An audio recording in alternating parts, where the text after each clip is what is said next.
Bonjour à tous et merci de nous avoir rejoints pour cet atelier autour du numérique responsable avec cette double configuration en direct, en ligne et ici à l'agence pour certains pour un déjeuner qui suivra d'ici une petite quarantaine de minutes. Je suis moi-même Douglas Graglia, directeur du pôle digital au sein de l'agence EPOCA, accompagné aujourd'hui de Baptiste Depraille, directeur de création digitale. Bonjour Baptiste. Salut Douglas. EPOCA en quelques mots, agence de communication corporate globale, composée de 200 talents. Nous pouvons vous accompagner sur toutes vos problématiques de marque institutionnelle, marque employeur, marque communication financière ou encore communication interne, et vraiment sur toute la chaîne de la communication, de la création ou refonte d'une identité de marque à son déploiement en contenu, en relations presse, en print, réseaux sociaux, événementiels ou bien sûr, ça va être notre sujet aujourd'hui, en digital. Notre invité aujourd'hui avec nous, Clémence Laguette, notre partenaire Frugger, directrice des partenariats. Clémence, est-ce que je peux te laisser le soin de présenter Frugger en quelques mots? Merci Douglas, bonjour à tous. Donc Frugger, c'est un logiciel SaaS qui permet de mesurer et d'améliorer l'empreinte des applicatifs numériques des entreprises et principalement, on accompagne principalement le CAC 40 et le SBF 120. Vous avez quelques références sur les slides. Aujourd'hui, on est une cinquantaine d'experts sur le sujet, donc tant sur l'aspect fonctionnel du numérique responsable que sur l'aspect technique. Donc pour vraiment accompagner nos clients sur l'ensemble de la chaîne de valeur. On a des bureaux à Rennes, à Nantes et à Paris. Voilà, on fait 2 ans et demi d'existence et puis déjà des belles références. Et donc on est très content d'être ici avec vous pour échanger sur ce sujet et voir comment on peut accompagner vos clients dans cette dynamique. Merci Clémence, merci encore d'être avec nous aujourd'hui pour parler de communication, communication digitale plus particulièrement, et de notre rôle aussi de communicant dans ce contexte qui est le nôtre en cette fin d'année 2022. Alors ce contexte, concrètement, quel est-il? On est aujourd'hui dans un contexte d'urgence écologique face à une crise climatique qui fait l'objet d'un consensus scientifique depuis plus de 20 ans et qui a été d'ailleurs très bien documenté par le GIEC dans ses rapports successifs. Ce qui est mis en évidence, morceau choisi, c'est que effectivement la dernière décennie a été la plus chaude jamais enregistrée. C'est une tendance depuis les années 80. Les températures augmentent de façon exponentielle en raison des niveaux records de gaz à effet de serre qui piègent la chaleur dans l'atmosphère. C'est ce que nous pouvons voir très clairement sur ces graphiques du rapport du GIEC qui ont été publiés au premier semestre. Les hausses constatées sont plus importantes que toutes les simulations qui avaient été faites. Ces données, donc publiées au premier semestre, on a vécu dans la foulée un été chaud, très chaud, le second jamais enregistré en France. Et d'ailleurs, si on regarde plus largement sur les 8 dernières années, ces 6 des étés sont dans le triste record des top 10 des étés les plus chauds. On a aussi vécu de nombreux incendies qui ont rythmé l'actualité cet été et qui, force est de constater, accélère la prise de conscience. Cette prise de conscience, elle se fait dans les médias. Concrètement, on a eu les médias qui sont vraiment le premier relais encore aujourd'hui d'information, les plus puissants vecteurs de pédagogie. Plusieurs initiatives qu'on a voulu mettre en évidence aujourd'hui ici. Fin août, Radio France annonçait le tournant, une série de mesures directes telles que faire de la crise climatique un axe éditorial majeur, fournir une information de confiance sur les effets de la crise climatique. Donc là, on est vraiment dans la lutte contre les fake news et la désinformation. Accélérer leur transition chez Radio France vers une publicité plus responsable en visant l'exclusion progressive des produits et services les plus polluants, ou encore s'engager à baisser de 40% leur bilan carbone d'ici 2030. Autre initiative, la signature par 1200 journalistes et des dizaines de rédactions et organisations de cette charte, la charte pour un journalisme à la hauteur de l'urgence écologique, ou encore la diffusion à heure de grande écoute. Et ça, c'est relativement nouveau, des missions consacrées au sujet de l'urgence climatique. Donc on le voit à la fois d'un point de vue expert métier, les journalistes eux-mêmes, et à la fois dans leur rôle de médias et de pédagogie, et en l'occurrence avec ces émissions ici sur BFM ou sur France Télévisions, pour ne citer que celle-ci, qui ont permis de sensibiliser plusieurs millions de personnes. Une prise de conscience qui s'accélère aussi chez les citoyens. Alors citoyens, c'est très large, on va peut-être faire un focus plus particulier sur une cible qui revient très souvent dans votre communication institutionnelle et dans votre communication marque employeur, à savoir les jeunes, puisque par jeunes on entend futurs candidats. Dans cette étude, il est intéressant de voir que 63% d'étudiants interrogés dans une enquête du BCG de 2021 se déclaraient prêts à prendre un poste plus précaire, mais pour un emploi porteur de sens. On voit aussi que 40% d'entre eux seraient prêts à quitter une entreprise qui manquerait d'engagement. Ou encore, qu'en termes d'engagement justement des entreprises, la préservation de l'environnement est la priorité pour eux devant d'autres engagements tels que la lutte contre les inégalités. Donc prise de conscience dans les médias, prise de conscience chez les citoyens, plus particulièrement ici chez les jeunes. On voit aussi que ça bouge côté réglementaire au niveau des actions politiques. Il y a bien sûr la loi climat et résilience qui date d'août 2021, qui a pour vocation à accélérer la transition écologique dans tous les domaines, de la consommation au logement en passant par les déplacements et les transports, ou encore le rôle de l'ADEME, l'Agence de l'environnement et de la maîtrise de l'énergie, qui on appelle plus communément Agence de la transition écologique. Cette agence, elle n'est pas nouvelle, elle a plus de 30 ans d'existence, mais aujourd'hui plus que jamais, son action et son rôle est sur le devant de la scène pour accompagner le passage vers une société plus sobre, plus solidaire. Donc un contexte de crise écologique, un contexte aussi très particulièrement en 2022 de prise de conscience, et en parallèle, un contexte d'une société qui est de plus en plus digitalisée. Le numérique est partout dans nos vies. Bien sûr pour s'informer, mais aussi pour les loisirs culturels, les relations avec nos proches, les achats, encore plus depuis la période Covid, le télétravail, les démarches dématérialisées, les événements digitaux comme aujourd'hui, les prises de rendez-vous ou encore les consultations médicales. Tout cela est encore plus vrai depuis 2 ans, depuis 2020, depuis cette pandémie de Covid-19, pendant laquelle les outils numériques ont été finalement spontanément utilisés par tous les Français et plus largement dans le monde. Peut-être quelques chiffres pour bien se rendre compte. Aujourd'hui, en France, chacun des Français, chacun d'entre nous, en moyenne, utilise Internet 5h34 par jour, dont 1h46 juste pour les réseaux sociaux. Côté e-commerce, il a représenté 129 milliards d'euros en 2021 pour 2,1 milliards de transactions. 3 Français sur 4 ont eu recours au moins une fois au e-commerce durant cette année-là. Là, encore une fois, dopé par l'année 2020 et par la crise Covid qu'on a connue. Et dernier exemple sur l'usage massif d'Internet aujourd'hui, côté services de santé, en 2020, année Covid là aussi, 500 000 téléconsultations ont eu lieu chaque semaine. Donc on voit l'effet boule de neige, l'effet qu'il y a eu en termes de démocratisation des outils numériques pour toute la population. Alors le problème, c'est que tout cela a un impact invisible directement finalement, puisque je prends souvent cet exemple, Baptiste, tu m'as souvent entendu le dire, quand on démarre une voiture, voilà, on entend le bruit du moteur, on sent l'odeur de l'essence, c'est quelque chose qu'on ressent. Quand on navigue sur un site web, quand on regarde une vidéo, c'est quelque chose d'intangible. On ne se rend pas compte directement qu'il y a de la pollution derrière. Pourtant, l'empreinte du numérique, d'un point de vue écologique, elle est énorme. Là aussi, quelques chiffres. Le secteur du numérique est responsable d'environ 4% des émissions mondiales de gaz à effet de serre. C'est effectivement autant que l'aviation civile. Ce chiffre devrait doubler dans les années à venir, avant 2030. En France, c'est 15 millions de tonnes équivalent CO2 par an, soit 2,5% du total des émissions dans l'Hexagone. C'est énorme. Un impact aussi qui est économique. Alors on peut aujourd'hui, cet hiver, encore plus s'en rendre compte alors que le prix de l'électricité explose. Le numérique consomme environ 10% de l'électricité mondiale. C'est un sujet, encore une fois, intangible, mais c'est un vrai sujet.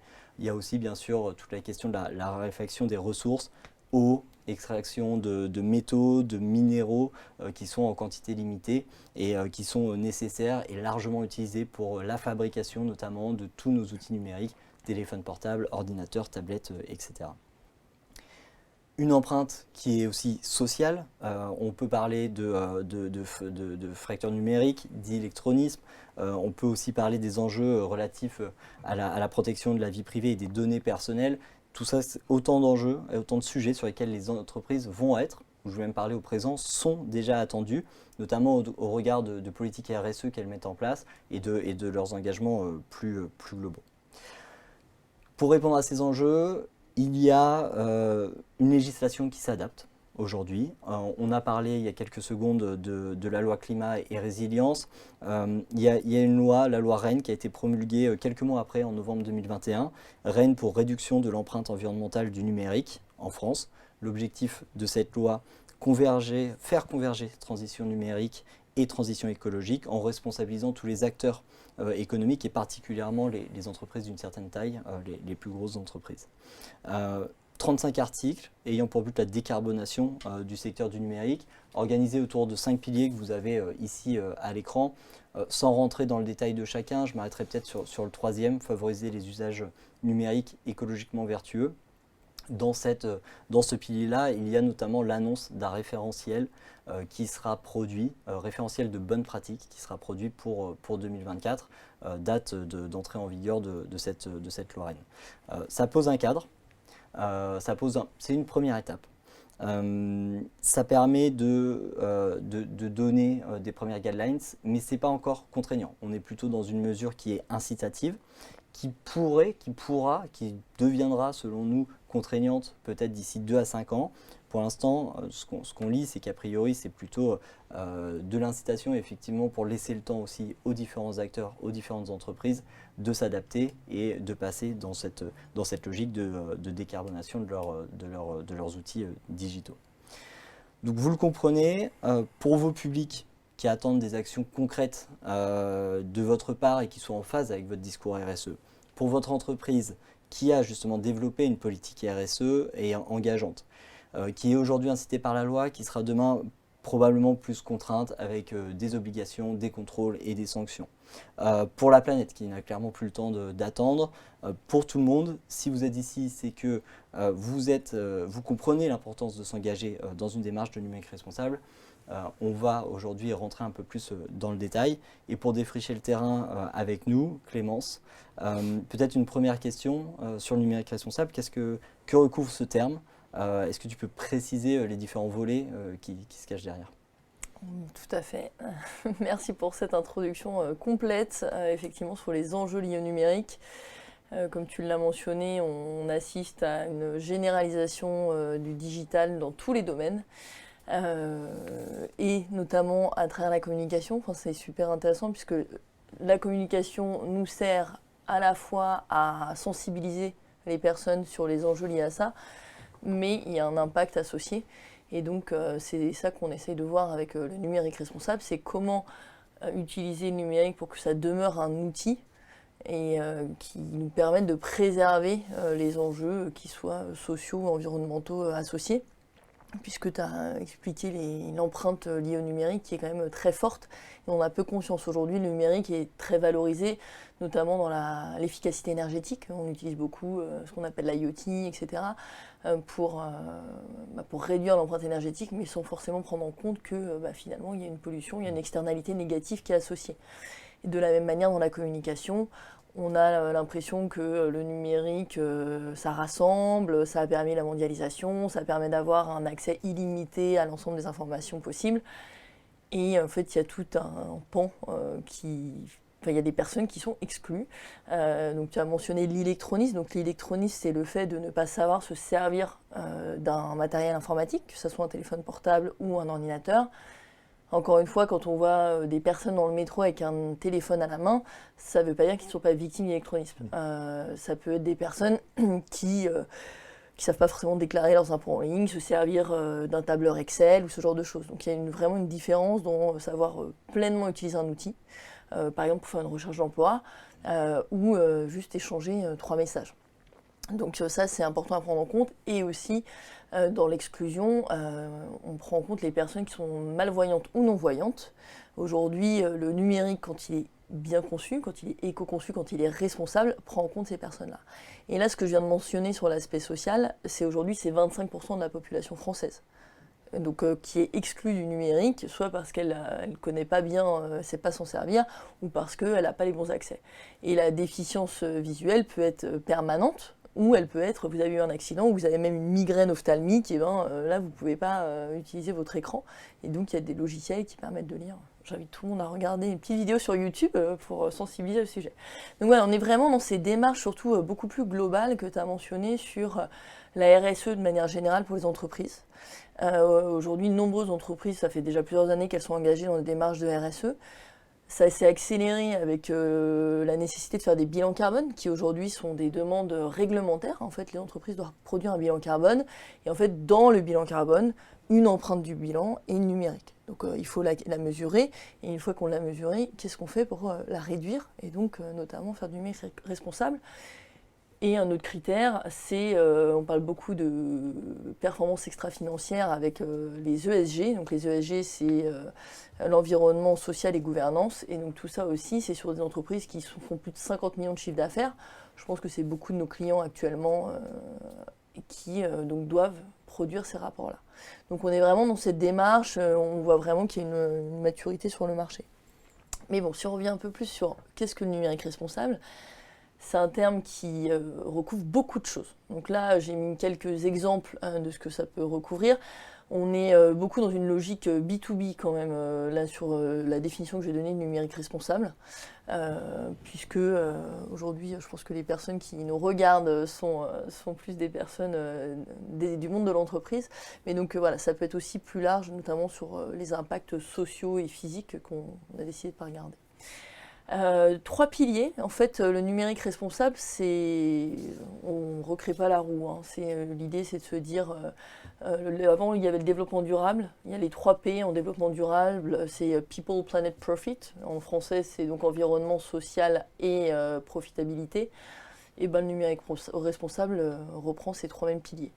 Donc, sur la pollution environnementale, l'idée, c'est de réduire justement la consommation en eau, la consommation en énergie et la consommation en gaz à effet de serre. Alors j'ai souvent des questions, non mais la consommation en eau, pourquoi quand j'utilise mon ordinateur, qu'est-ce que je consomme en eau? Ça paraît lointain.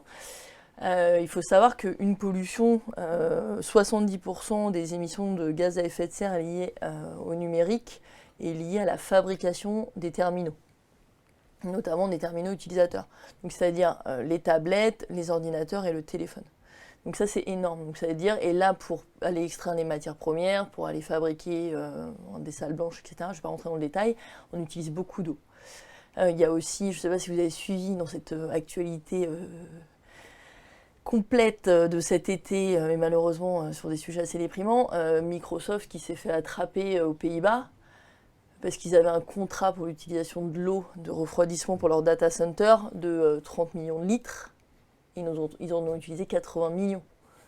Donc les Pays-Bas étaient déficitaires en eau, ils étaient en rationnement, et en fait ils se sont rendus compte que Microsoft avait pompé de l'eau beaucoup plus. Donc voilà, ça, on est dans le cadre du numérique, et c'est un peu la face cachée, puisqu'on n'a pas du tout cette conscience que ça consomme de l'eau quand on surfe sur Internet, quand on change de téléphone, etc. Donc quand on parle numérique responsable, il faut prendre en compte qu'est-ce que cette consommation, quelle est cette consommation, parce qu'en fait, surtout, il faut la mesurer, hein, ça c'est toujours, on va le voir un peu plus tard. La consommation d'énergie aussi, alors on entend beaucoup éteignez vos box Wi-Fi, etc., comme vous éteignez la lumière.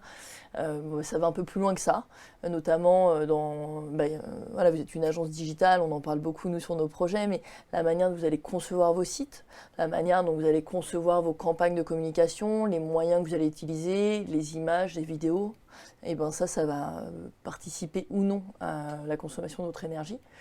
Et enfin, sur les gaz à effet de serre, forcément c'est aussi lié au mix énergétique, puisque en fonction de si votre énergie est carbonée ou pas, ça a un impact. Et donc ça va être aussi dans où sont hébergés vos data centers, comment vous utilisez, quels terminaux vous utilisez. Si vous utilisez un Fairphone ou un iPhone, vous n'avez pas la même empreinte, etc.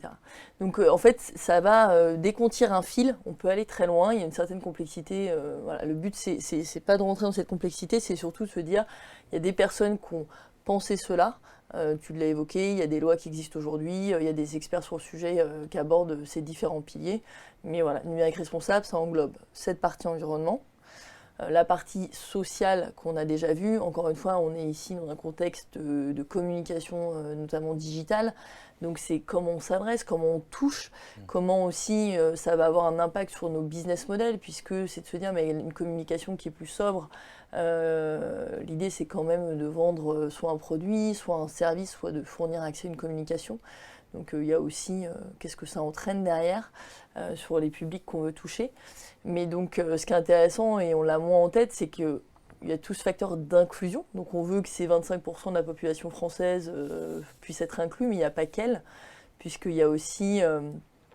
si vous faites dans la démarche du numérique responsable, vous êtes plus précis dans les messages, il va y avoir des temps de chargement moins longs, etc. Donc c'est aussi finalement d'avoir accès à un public auquel vous n'aviez pas accès avant. Et puis on couvre aussi la cybersécurité, tu as mentionné le RGPD, qui est tout ce qui est protection des données. Quand des utilisateurs viennent sur vos sites, vous faites une campagne de communication, ça amène des clients sur vos sites internet ou sur vos plateformes de e-commerce, etc. Vous devenez responsable de la protection de ces données. Et donc ça, dans le numérique responsable, c'est un pan de cela. Et enfin, il y a tout l'aspect profitabilité du numérique responsable qu'on entend moins, puisqu'on est beaucoup sur ah mais ça consomme de l'eau et de l'énergie ou ça exclut. Mais en fait, ce qui est aussi très intéressant avec le numérique responsable, c'est que justement ça participe à la performance des entreprises. Encore une fois, si on reste sur les campagnes de communication, on sait qu'une page qui met plus d'une seconde à charger, vous perdez 30% des personnes en ligne.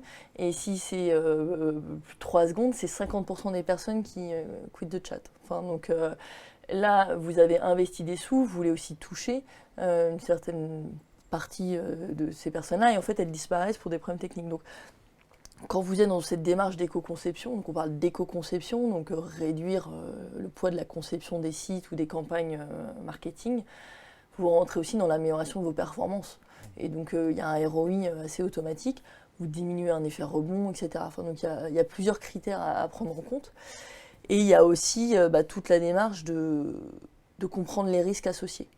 Il y a des risques liés au réglementaire. Aujourd'hui, tu l'as mentionné Douglas, la loi n'est pas coercitive, mais elle va être amenée à le faire. Et c'est pas vrai pour tout le monde, parce qu'aujourd'hui, les collectivités ont un engagement, elles doivent avoir publié d'ici à 2024 leur feuille de route numérique responsable.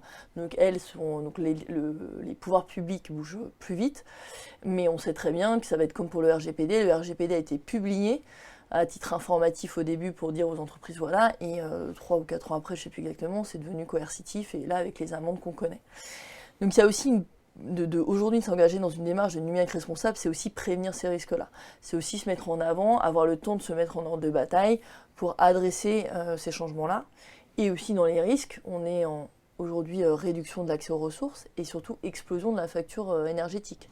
Donc on a des entreprises qui ont mis la clé sous la porte parce que leur facture de data center a explosé. Donc c'est aussi prendre tout ça en compte. Donc ça permet vraiment dans un aspect de profit, de retour sur investissement, tout ce qui a été investi en termes de transformation digitale, de digitalisation des moyens de communication, des moyens de logistique, etc. De se dire on est devenu très dépendant du numérique. Mais attention, parce que demain, vous ne savez plus payer vos factures ou il y a une coupure d'électricité, on en parle un peu en ce moment, comment vous fonctionnez. Donc c'est aussi cette approche dont on parle avec le numérique responsable qui est souvent moins évoquée dans les médias. On va plus parler du poids du mail ou encore une fois d'éteindre le Wi-Fi, qui est pour, quand on est dans ce monde-là, plus anecdotique dans ce que ça recouvre. Voilà. Je vais m'arrêter là parce que comme vous le voyez, c'est un sujet on peut aller très loin, mais c'était déjà pour faire une petite présentation de pourquoi c'est un enjeu en fait où ça devrait l'être pour quasiment tout le monde aujourd'hui. Oui, complètement. Et justement, quand on a bien tous ces enjeux en tête, qu'on est prêt à passer dans cette démarche de numérique responsable, nous, un des retours qu'on a souvent de la part de nos clients qu'on accompagne, c'est OK, concrètement, comment on fait ? Parce que c'est vrai que quand on commence à vouloir se renseigner, à aller chercher de la documentation sur Internet, à chercher par quel bout prendre le sujet, on tombe très vite sur de nombreux référentiels, comme ceux qu'on a ici. On en a sélectionné peut-être les 4 plus connus. Le référentiel général d'éco-conception de services numériques qui a été publié en février 2021. les designers éthiques qui ont leur propre guide d'éco-conception de services numériques qui a été mis à jour en mai 2022 avec cette seconde édition. Ce livre qui en est à sa 4e édition de Frédéric Bordage, éco-conception 115 bonnes pratiques. Donc on voit que là aussi le nombre de bonnes pratiques et l'ordre change un peu.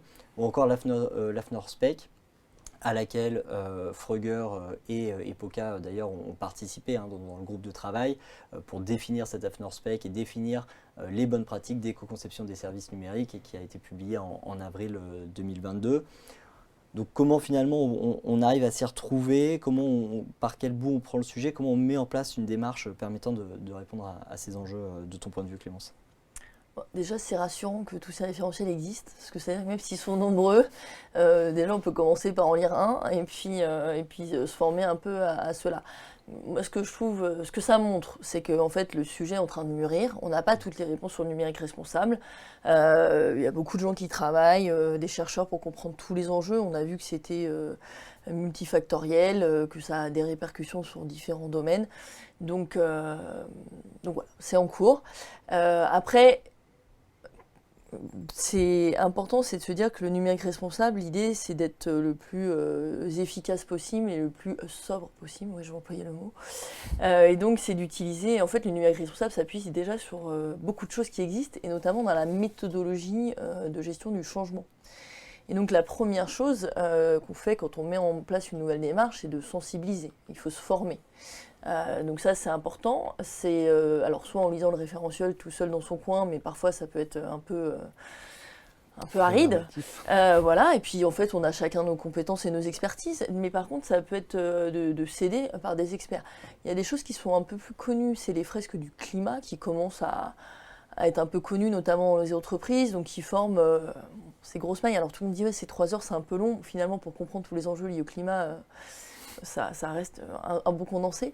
Ils ont décliné cette fresque sur la fresque du numérique, donc justement pour comprendre tous les enjeux associés qu'on a évoqués aujourd'hui. Donc ça, c'est encore une fois, les fresques sont là pour comprendre les enjeux. Elles ne sont pas là pour proposer des solutions. Donc c'est pas ça qui va vous permettre de vous mettre dans une démarche de numérique responsable. Par contre, elle va permettre que tout le monde dans l'entreprise, enfin, en tout cas les personnes qui auront participé à cela, par exemple, soit au même niveau d'information. Et donc ça crée une prise de conscience sur laquelle après vous pouvez bâtir. Ça c'est la première chose, donc c'est de sensibiliser et de se former. Et puis bon, à chaque fois, normalement je peux mettre toujours la petite flèche parce qu'en fait la connaissance il faut la mettre à jour et puis on apprend en marchant. Donc voilà. Donc c'est sensibiliser, je pense que c'est la démarche que d'ailleurs vous avez décidé avec EPOCA de faire, c'est d'aider à sensibiliser vos clients et vos partenaires sur ces sujets qui peuvent paraître parfois un peu lointains, l'expertise.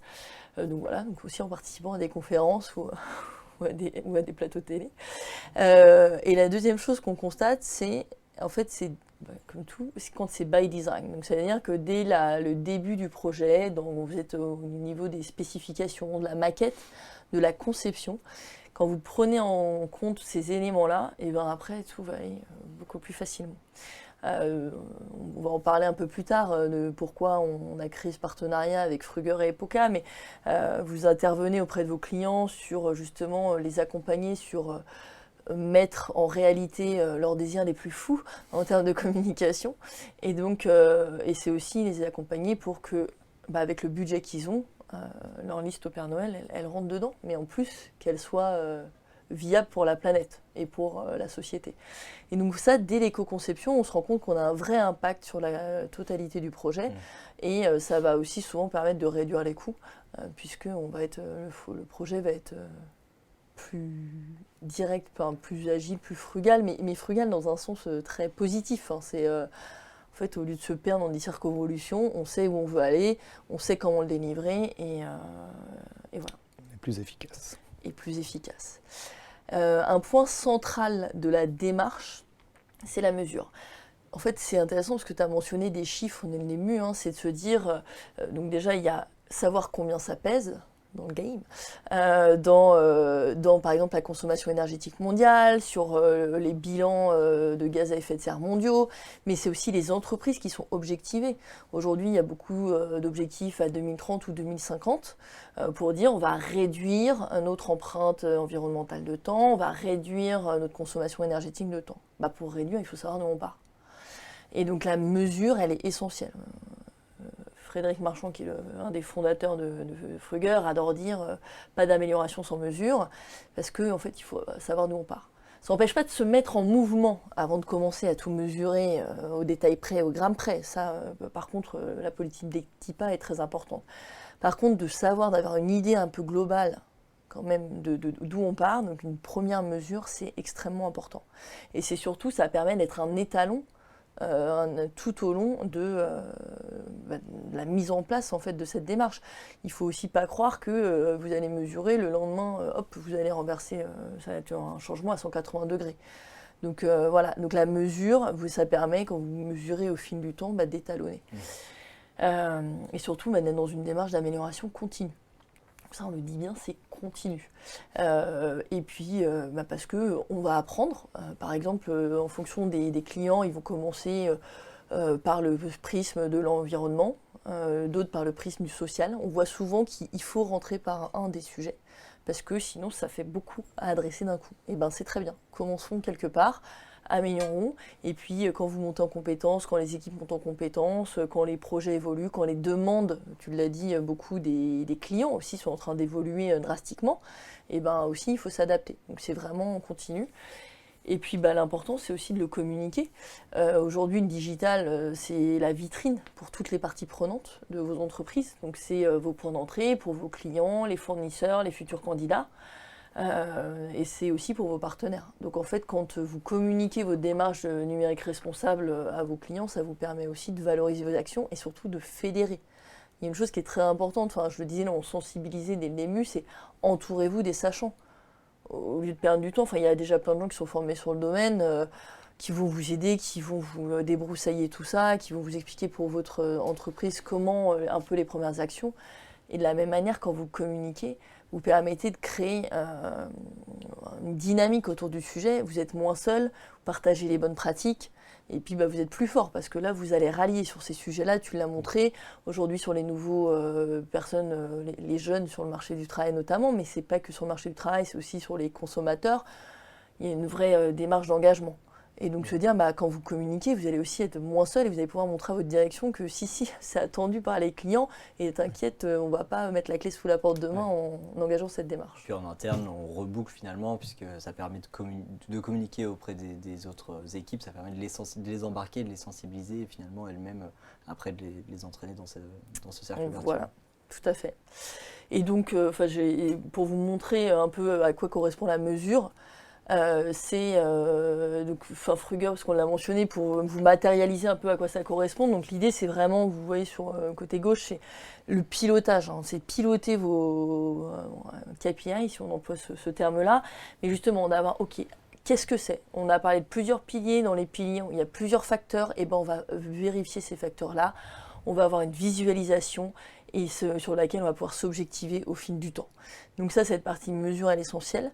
Nous, dans l'outil, on a un module intégré de recommandation automatisée. Donc le but aussi, c'est de faciliter la prise en main, de faciliter aussi un peu l'indépendance des clients qui utilisent l'outil, pour pas qu'ils soient en permanence à nous poser des questions. Parce qu'il y a vraiment une volonté de monter en compétence, que les personnes s'approprient les sujets. On est là quand il y a besoin pour compléter, on en parlera aussi plus tard, voilà. Et on parlait de communiquer, et donc voilà, ça c'est le bilan de l'empreinte, ça permet aux entreprises, on va vous délivrer un certificat qui montre le bilan, comment vous avez mis en marche cette démarche, au cours de l'année. Et puis ça permet d'engager, ça permet d'objectiver tout ça. Donc voilà, ça c'est aussi ce visuel, ça rend aussi plus tangible la démarche. Et effectivement, c'est une démarche qu'on a engagée avec L'Oréal. On va en parler avec toi, Baptiste, pour donner un exemple très concret finalement de comment on peut gérer un projet de numérique responsable. Alors, avant de te laisser la parole, puisque c'est toi qui as l'idée, la partie design, mais pas uniquement, hein, tu as participé activement à toutes les phases du projet. Je vais juste introduire en quelques mots le rapport annuel de L'Oréal. C'est l'exercice de publication des résultats financiers et extra-financiers annuels.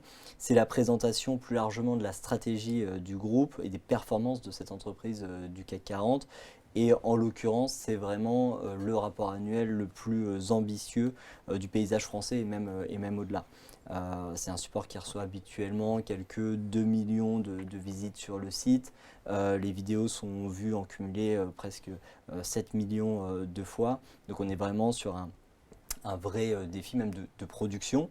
L'Oréal est une des seules entreprises du CAC 40 à proposer depuis déjà plusieurs années, depuis des années, un site dédié à cet exercice, disponible en 3 langues, français, anglais, chinois, très riche en contenu puisqu'on a une vingtaine de vidéos, on a des visuels maison très qualitatifs, tous sélectionnés minutieusement, qui vont marquer vraiment l'identité du groupe. On a à peu près 70 articles dans cette édition 2021 qu'on va voir aujourd'hui, des chiffres clés bien sûr, des graphiques, des sujets aussi éditorialisés pour mieux comprendre et mieux cibler les audiences aussi avec des grands dossiers thématiques. Mais parce qu'une image vaut mieux que 1000 mots, ou en l'occurrence un petit motion design, je vous propose cette petite vidéo de présentation.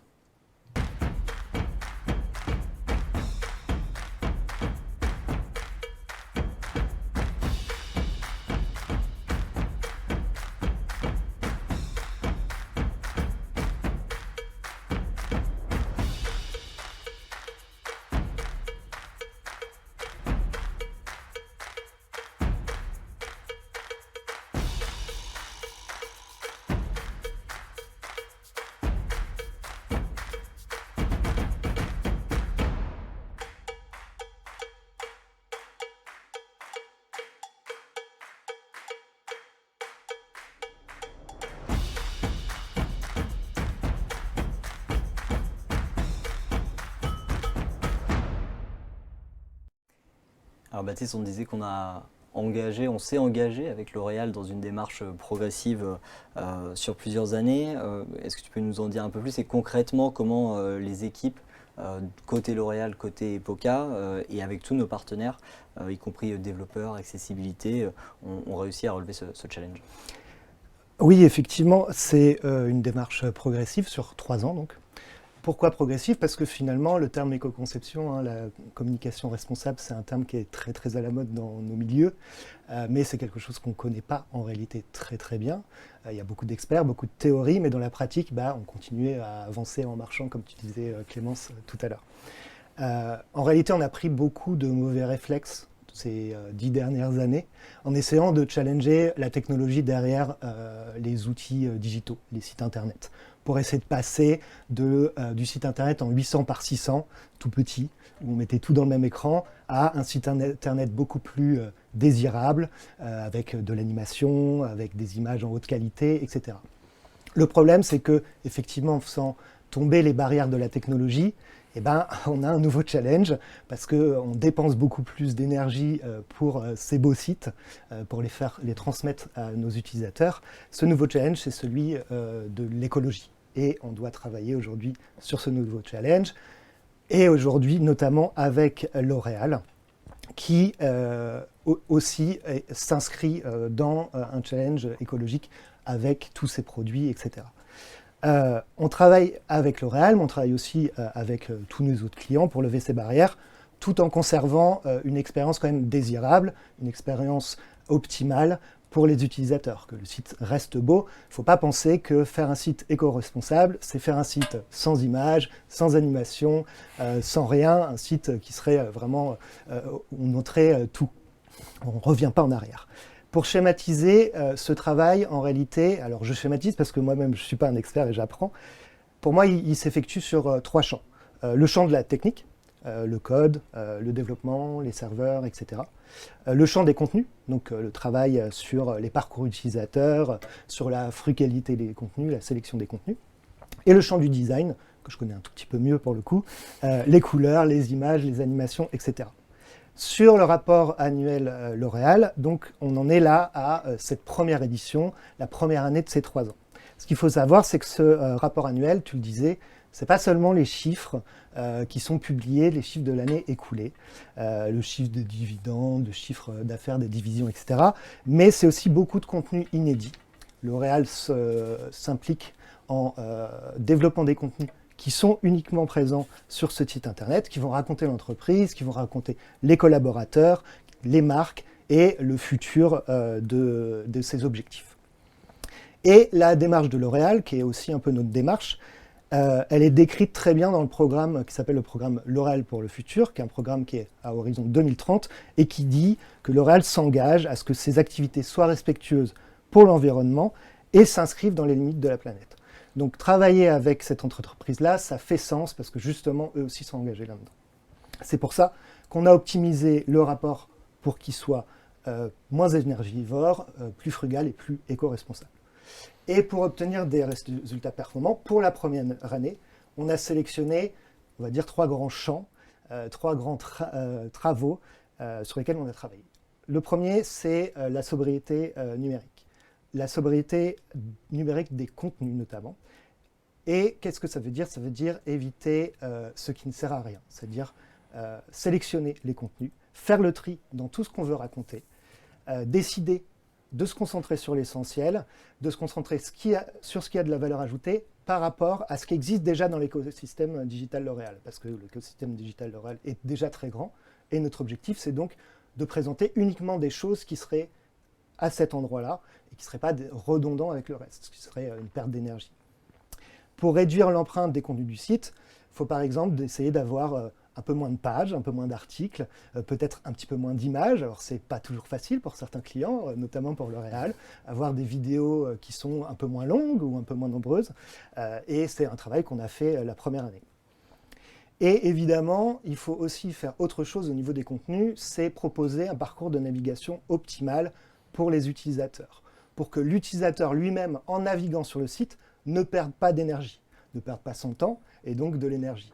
En travaillant sur le zoning des pages, l'architecture de chacune des pages, pour que les gens comprennent bien ce qu'ils vont retrouver dans les pages au premier coup d'œil, en travaillant sur les call to action, pour que les gens comprennent bien qu'ils vont cliquer sur ce bouton-là et voir tel contenu, en travaillant sur la navigation, ne serait-ce que l'arborescence, que ça soit une arborescence intelligible, on va réduire la consommation d'énergie du site, parce que les gens vont perdre moins de temps en se perdant éventuellement dans le site internet.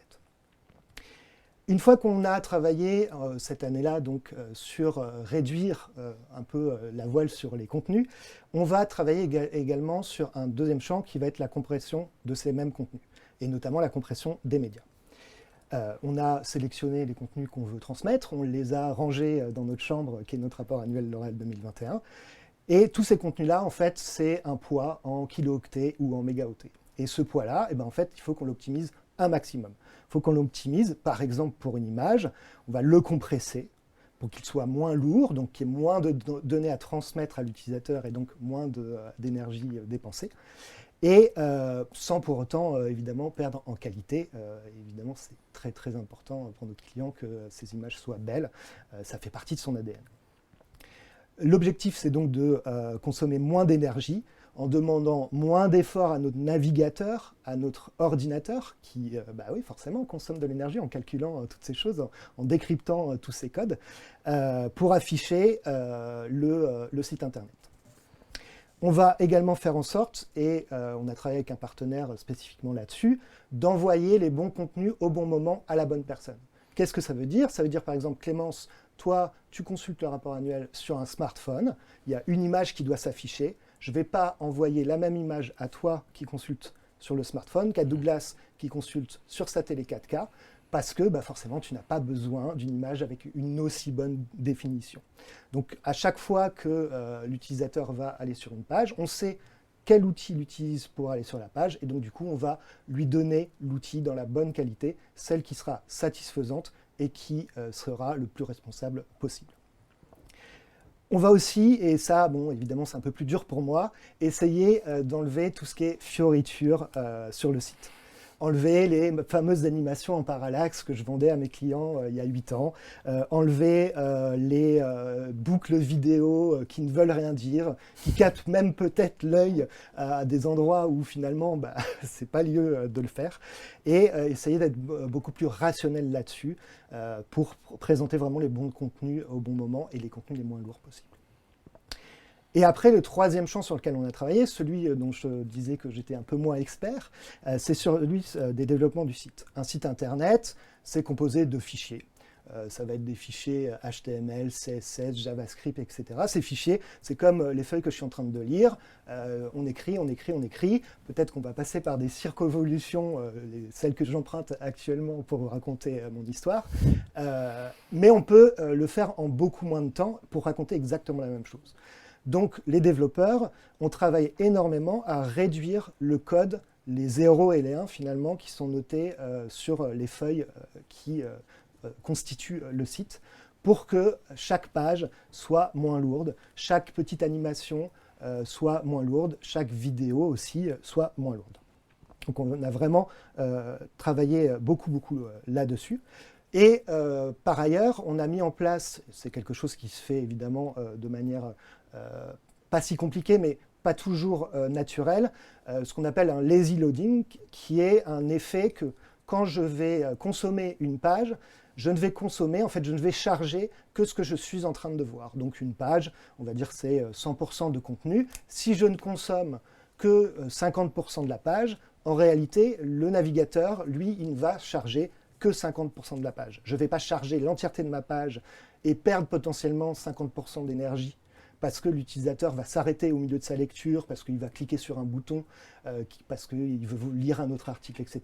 Donc on est sur du lazy loading, donc les pages ne sont pas chargées en une seule fois, mais bon, sont bien chargées en suivant la navigation de l'utilisateur. Enfin, et ça c'est quelque chose que L'Oréal avait déjà, une route qu'il avait déjà empruntée, c'est travailler sur la sélection des serveurs. Tu disais les data centers, etc. Microsoft avec ses histoires d'eau aux Pays-Bas. Donc les serveurs consomment énormément d'énergie, mais il existe des serveurs qui sont des serveurs plus responsables, soit parce qu'ils ont emprunté des énergies vertes, soit parce qu'en fait, ils compensent le poids de ce qu'ils représentent en gaz à effet de serre, en plantant des arbres ou en participant à bien d'autres actions pour l'environnement. Donc voilà, sobriété numérique, compression des médias, optimisation des développements du site. Pour cette première année, évidemment, en année 2, on travaille aujourd'hui avec Fruger pour aller plus loin. Et puis on aura certalement un nouveau webinaire l'année prochaine où je vous raconterai ça. Ouais, effectivement. Donc on a embarqué, excuse-moi, pardon, non, je t'en prie, on a embarqué quand même beaucoup de monde là-dedans, les web designers, les gens qui rédigent le site, évidemment nos clients de chez L'Oréal, etc., etc. Mais on avait aussi un autre objectif qui était d'embarquer les utilisateurs. Et pour ça, en fait, on leur a donné 2 outils, qui sont des outils qu'ils peuvent activer au moment de leur navigation, pour avoir une navigation un peu plus responsable. L'objectif, c'est évidemment de leur montrer évidemment qu'on a éco-conçu le site, mais qu'eux-mêmes, ils peuvent faire un effort complémentaire pour dépenser moins d'énergie en le fréquentant. Le premier, c'est le mode sombre. Donc c'est un mode qui est avec un fond noir. Il faut savoir qu'aujourd'hui, on parle beaucoup du mode sombre parce que le dark mode, c'est un confort en termes de luminosité, c'est-à-dire que quand on est dans un environnement sombre, pas celui-ci par exemple, on va avoir un écran qui va être moins lumineux et donc du coup on va avoir moins mal à la tête si on passe 5 minutes sur un site internet. Mais il y a aussi un deuxième bénéfice, c'est que sur certains écrans, et notamment sur les écrans de smartphone, il faut savoir que 60% des gens qui vont sur le site de L'Oréal viennent sur le site de L'Oréal avec un smartphone, on va avoir des écrans qui s'appellent des écrans OLED, qui sont composés de pixels, qui, quand ils doivent afficher du noir, sont éteints. Donc comme ils sont éteints, et ils n'utilisent pas d'énergie. Si on a un mode sombre, donc un site qui est principalement composé de noir, et bien pour ces écrans-là, on va consommer un peu moins d'énergie. Et la deuxième option que les utilisateurs peuvent activer, c'est la visualisation des vidéos en format texte. Donc chaque vidéo possède une retranscription en format texte. Et on le sait, hein, la vidéo, c'est à la mode on en voit partout, YouTube, ça performe beaucoup, beaucoup. Instagram a installé ses Reels pour faire comme TikTok, etc. etc. Mais malheureusement, voilà, c'est beaucoup de données qui sont transférées vers l'utilisateur, beaucoup d'énergie encore qui sont dépensées. Donc ici, si l'utilisateur le souhaite, il peut plutôt que de regarder la vidéo, comprendre exactement la même chose en lisant la page avec le texte de la vidéo. Tu parlais du fait de faire la mesure de ce qu'on fait. Alors, on travaille avec un partenaire génial aujourd'hui qui nous permet justement d'avancer en marchant et de pouvoir mesurer l'impact de tout ce qu'on fait, de pouvoir, le cas échéant, prendre des décisions en disant, voilà, si on fait ça, on va pouvoir consommer moins d'énergie, on va avoir un site mieux conçu, etc. Et c'est vrai que ça nous aide, mais vraiment au jour le jour, parce que à chaque fois qu'on se pose la question de tiens, est-ce qu'on présente ça comme ça ou ça comme ci, et cette mesure-là nous permet de prendre une décision qui est une décision rationnelle vers notre objectif d'éco-conception. Merci Baptiste. Effectivement, le rapport annuel est sorti en mars de cette année, en mars 2022. Ça a été un succès, on peut le dire. Hein.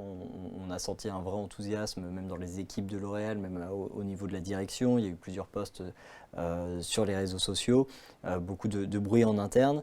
Aujourd'hui, on est dans cette deuxième année de la démarche. On va aller plus loin. On est vraiment, Clémence, dans ce que tu disais tout à l'heure, dans cette logique d'amélioration continue. On repart de cette base rapport annuel 2021 pour encore progresser et nous améliorer. Donc rendez-vous en mars 2023 pour voir cette deuxième étape. Pour conclure cet atelier, vous l'avez compris, le numérique responsable n'est plus une option. Ce n'est pas un truc en plus qu'il faudrait faire si on a le temps. C'est vraiment un enjeu actuel, bien ancré dans notre contexte. Comme le SEO, comme l'accessibilité ou encore la RGPD, t'en parlais Clémence encore une fois tout à l'heure, l'ont été il y a quelques années, le numérique responsable va devenir la norme. Donc maintenant, c'est à vous de vous en emparer. Emparez-vous de ce sujet avant qu'il ne s'empare de vous, j'ai envie de dire. Et pour ce faire, sachez que nos équipes, bien sûr, Epoca et Frugger peuvent vous accompagner, restent disponibles pour vous accompagner dans vos réflexions, dans l'audit de vos outils, dans la sensibilisation de vos équipes et bien sûr dans la mise en place pratique de cette démarche-là. Clémence, Baptiste, merci à tous les deux d'avoir co-animé cet atelier. Clémence, on te retrouve bientôt en librairie. Je crois qu'il y a un livre en cours de rédaction. Tout à fait. Numérique responsable et profitabilité. Le titre est encore... Mais voilà, sur le pilier justement pour que les entreprises aient moins peur du numérique responsable et pour montrer vraiment l'aspect engageant sur comment ça aide à réduire les risques, améliorer le ROI, etc. Hâte de lire ça. Merci à tous les deux, merci à tous et à très vite pour reparler du sujet.